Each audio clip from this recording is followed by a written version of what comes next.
Hello, one and all, and welcome to Cheap Plays Episode 1. My name is Sodia, and this week we'll be taking a look at Torchlight, an action dungeon crawling RPG developed by Runic Games back in 2009. Now, this game is only $15 on Steam. It gets its inspiration from games such as Diablo, developed by Blizzard back in 1999, and games like Fate, developed by Wild Tangent in the early 2000s. Without any further ado, let's go ahead and jump into the game. Alright, so you're greeted by a nice welcome screen with whatever character may happen to pop up. And your character also plays your class. There's no character customization, but the characters look pretty nice, so you can't complain. There's three classes. There's the Destroyer, who is your warrior type class, the Vanquisher, who is the marksman, and the Alchemist, who is the mage type class. Now, alongside your class, you also have a pet. You can either be a dog or a cat. Now, whether it's a dog or a cat, it doesn't matter. They both do the same thing. It's basically just, whatever you choose. I'm going to name him Thundercat because he reminds me of Snarf. And let's go absolutely no creativity at all and name my character Alk. Alright, there's 4 difficulty settings, easy to very hard.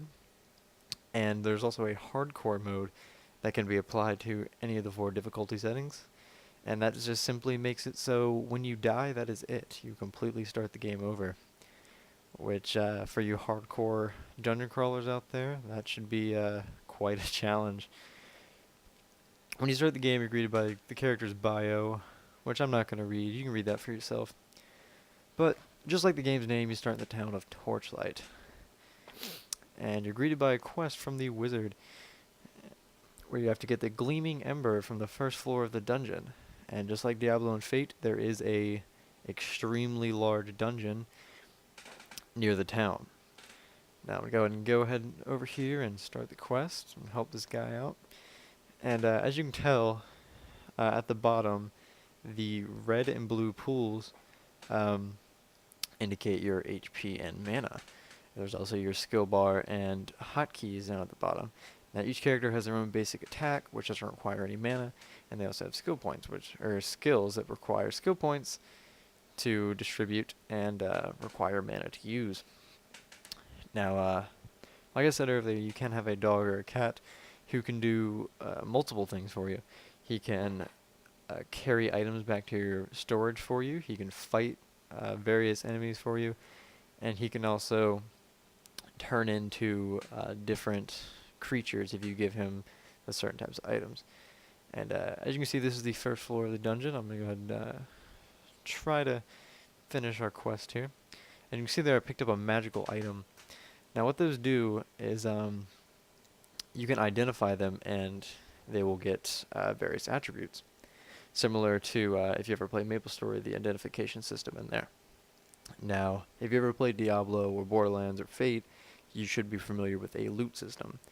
That is where there are a lot of similar items, but they all have different stats and abilities, which makes replayability almost endless when you're constantly swapping out your gear for bigger and better stuff.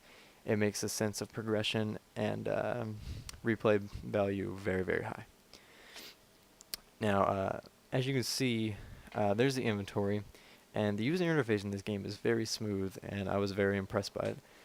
And before anyone goes to thinking that this game completely ripped off games such as Diablo and Fate, you're half right, because certain members of the team were actually developers of both games. So, it's not a complete ripoff, but, they did kind of recycle a lot of elements. But, in my opinion, this is a much better game than Diablo and Fate. And you can see here, I'm just kind of wandering around looking for my quest objective, trying to find the gleaming ember. And just like in Fate, there's also fishing spots. And these fishing spots, you can fish for fish, obviously, and get stat boosting fish that you can eat, or your dog can eat, or cat, if you chose that. And yeah. And you see there, I picked up the gleaming ember and opened up a town portal so I can head back to town. And those town portals, assuming you have the scroll, you can open up anywhere you like and head back to town. Let's go ahead and go over here and finish the quest. And you see here, there's other people walking around the town, and For example, that was the lady I talked to earlier and accepted another question from her. But like in pretty much any MMO or any RPG, uh, the exclamation points and question marks over the head indicate quest you have taken and quest you have finished. And that concludes my look at Torchlight. Torchlight is $15 on Steam and 1,200 points on the Xbox Live Marketplace, and is a great buy for anyone looking for a great action RPG to play, or just looking for a new game to play.